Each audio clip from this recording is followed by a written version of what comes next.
maal jettaan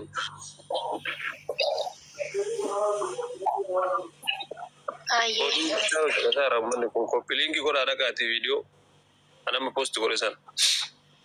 Let's go untuk tiket sama family tu. Kau siapa itu? Repost kau dah jalan rumah ni baru mana baru jalan. Kau nak kat video ama ibsisham post kau deh. Repost kompilingi tolcha. Kizi sadi post kau deh, kizi sadi jalan khas ni copyright ik abajani one day. Agati repost kompilingi kau dah. Thank you. Okay, galatomi gafi nagafachu keetin galatomi gafi nagafachu sagalengi duba de sagalengi inde bisa ibsa la bare dagra dubat haye gafi nagafachu keetin galatomi gafi nagafatte oso Gafi gize na gafatu bishaan faa buna faa waliin qopheessanii na gaafatan bareeda ture. Afaan qullaa na gaafachuu keessanitti illee gaddaa gaaffii kara gaaffii deebina. Jaalalli fageenyaa akkamii jettee jaalalli fageenyaa bareedaadha. Garuu jaalalli fageenyaa wal amanuu barbaachisa.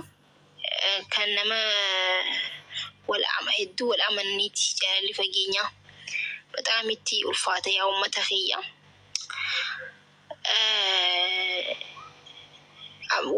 wal amantan jaalalli fageenyas ta'e dhiyoos ta'e hin daangeessu jaalalli jaalala garuu kan gaafatu dura wal amanuu gaafata.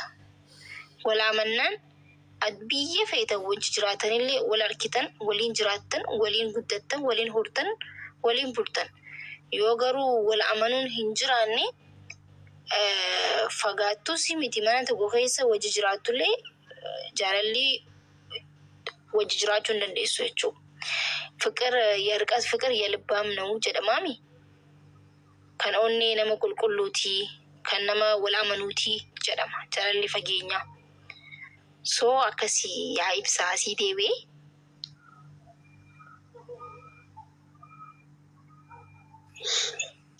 Ay bareeda malsi bareeda. Deemaati repost kompilingi godha. Video amma post godhe ibsaan deemaati repost kompilingi godha hundi keessanuu. Footoon kee hin bareeddi maashaallah. bareeda isaanii raaba akkasuma Shukran. Sunni bareeddi tanara haa. bareeda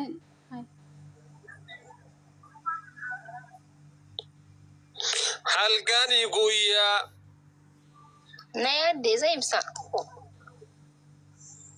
na yaadde በጣም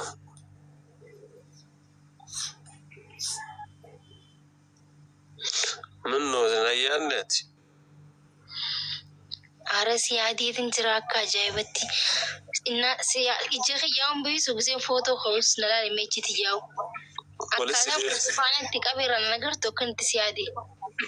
Ganna qofaa fi barxiqqoo malee sila kaameraamaaniin jiraachuu baate burtukaanni kun lafa ganna qabee osoo siyaadu.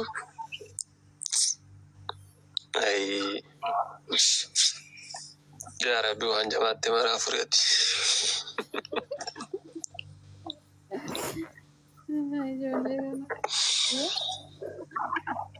media kenapa amarah bisa ሁል ጊዜ የሮመረ ማለ ያደለም የታተዝም ብለኝ ነገር ማለት ነው።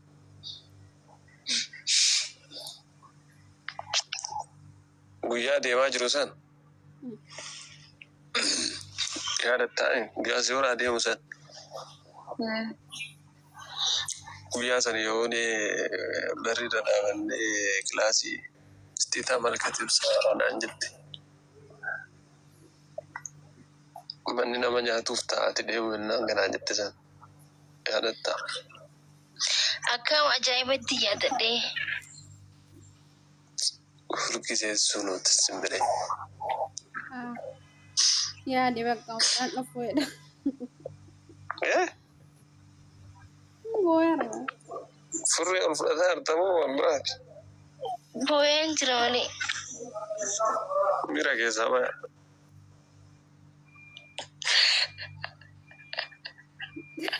hojii keessan Way good alabbe. Miira keessa baay'ee madaa namaa tuyte. Hai. Kana bar baara keessa nama nayxanii dhaabbatanii nama laaltan. Ai jechuun bar amma miidiyaarra jirra jedheeti jedha miira keessa akkati seenaa addatti miira keessoo seentelle rakkoo hin jiru. Fuula yanaa kan jiranii dhokkoon judhisi. Tapha ija imimmaanii jiru si duraanuu beekamnee jira. Ta'ullee namni tokko tokko amma yoo isin asirra miira keessa seentan waan biraa irratti hidhatan jedheeti. Warri fuula keessaniin fammasuu fi maqaa keessaniin fammasuu barbaadu hedduutu jira. Guddatanii maal jennaan. Duuba akka miree akka biraa ibsa naga qabdaa fayyaadha. Baalee roobee biyya galuu barbaadaa jiraani. Waa'ee biyyaa siyaasa isaadha sammuu miidiyaa irratti ammoo. Baalee roobee, Baalee, Arsii, Harargee, Wallagga, Jimma biyya hunda dhaquu barbaada waan ta'eef viidiyoo adda addaa hojjannaa achi dheene jechuudha. Bikka dheenetti uffata aadaa san uffannee aadaa bikka sanii aadaa naannoo Arsiitis, aadaa naannoo Jimmaa, Harargee, aadaa isaaniitiin waliin akkaataa nyaata nyaataniin akkaataa bulmaata isaanii waan adda addaa kan namni hojjannee jira. Wallaahi kaayyoo kiyya guddaan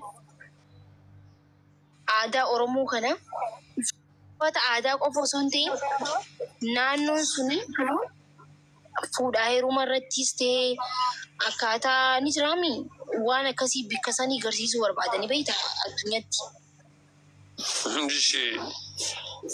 Amma yoo walloo dhayxe nyaata aadaatu jira akkaataa waa hedduutu jira beekte waan agarsiifamuu qabu waan akkasii sana hojjechuu barbaada.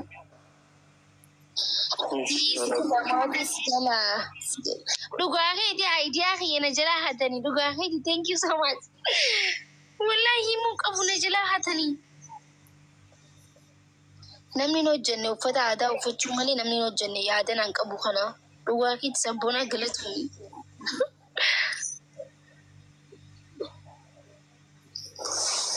Guys, messenger kennarra dalaguun cufame asirratti heddee asirra. Amma maal jettee haa gallu? Eessa biyyamoo? Inshallah galla yoom gallare? Guyyaa gallu wayii hin himnaare hin himnu achumatti uummata dubbisna achuma dheeneeti. Dhugaa rabbiitiin baadhaa. Galla inshallah bakka. Biyyoormaa kanaa yoo gallee achi jiraan naannoo kana biyyoormaa keessa. Gallee Itoophiyaa jiraan naannoo. Inti laalleeshi galtee deebitamoo jiraachuu galtee deebuu barbaadamoo jiraachuu jiraachi. Oromiyaa keessa duraan waa dhabaan nu baase malee wayii biyyatti teenya bara Ameerikaa caalti. Sun dhugaadhaa garuu ammoo laamooti shumaadhaan jiru.